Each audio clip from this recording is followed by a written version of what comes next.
Thanks for staying with us. Ivorian conservation agents are allegedly using the threat of eviction and prosecution to extort money from cocoa growers farming illegally in protected forest reserves.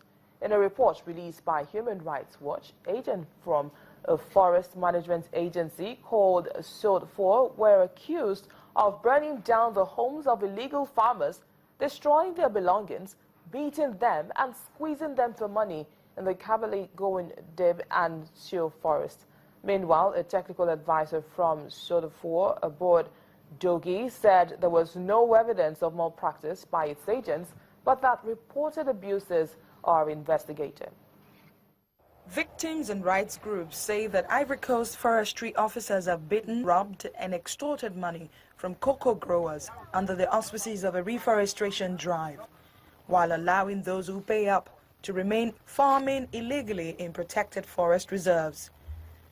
A report released by Human Rights Watch accuses agents from SOD4 of burning down the homes of illegal farmers, destroying their belongings and demanding money.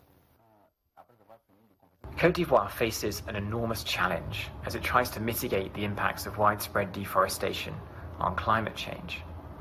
But in many of the cases that we've documented, so far the government's approach has been one of repression. We spoke to many small-scale farmers living in protected forests who'd seen as the State Forestry Agency arrived to burn down their homes and crops without any warning, forcing their children to walk tens of kilometers simply to find shelter. This type of policy has also created opportunity for abuses, as the state agency demands illicit payments from farmers simply for them to stay on land they've lived on for decades. And in other cases, evictions were accompanied by violence as young men from villages were rounded up and beaten and told never to return to the land that they lived on. However, SOD4 Technical Director Abod Dagui says there is no proof of such. Dagui denied the forest agency had anything to do with deaths, blaming them instead on fighting between rival groups present in the forest, and added that the agency opened an internal investigation as soon as it was made aware that its agents were accused of involvement.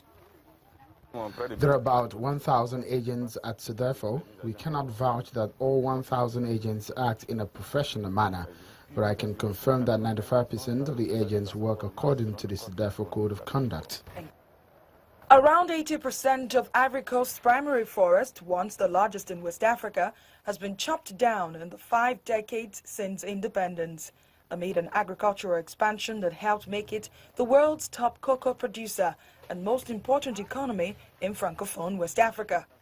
With new illegal plantations coming into production every season, officials privately acknowledge that around a third of cocoa output, which reached a record 1.8 million tons last season, now originates from Ivory Coast's 231 protected forests.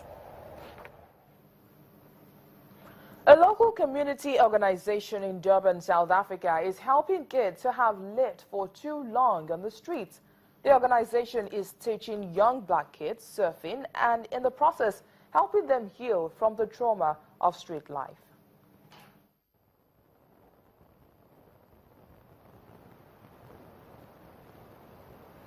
Walking down the Durban beachfront, Tabani and his friend are just about to hit the waves. Just 2 decades ago, these young black teenagers would not have been allowed on the beach. Under apartheid, surfing in South Africa was almost exclusively for white people only. Tabani spends hours on the ocean.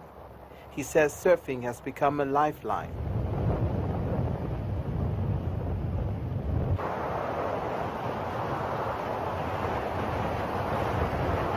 South Africa has some of the world's most beautiful beaches and is a surfing hotspot. Tabani learned to surf with Umthombo Street Children, a community project that works with underprivileged and homeless youth. Before Umthombo found him, Tabani was fighting to survive, living rough on the streets.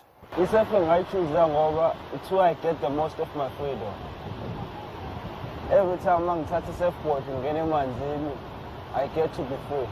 And surfing has made my life better and more meaningful to me and to the most of the people around me, including those who understand what surfing is all about.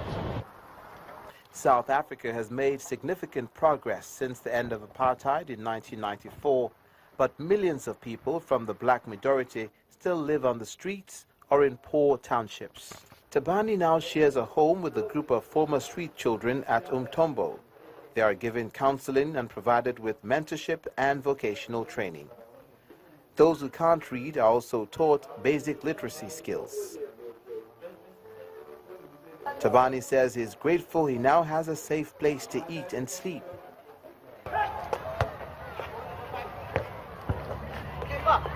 Sports plays a big part in the rehabilitation process. Apart from surfing, football is also popular with the kids. Where possible, Umthombo also reunites the children with their families. Mpendulo Niyembe is the director of Umthombo. He says one of the biggest challenges is finding ways to prevent the children from going back to the streets. We are consistently there to support and monitor kids to avoid or to prevent relapses. There is a high risk of relapses for kids who have been exposed to street life, mainly because of street life have got an ability of enabling a child to be so independent that he doesn't even rely on anybody but rely on their own devices to survive on the streets. Surfing has helped to turn Tabani's life around. Out on the waves, he says he's found a new sense of freedom and a confidence he never had. And that's it on today's edition of Network Africa. Thank you so much for watching. I am BC Adebayo.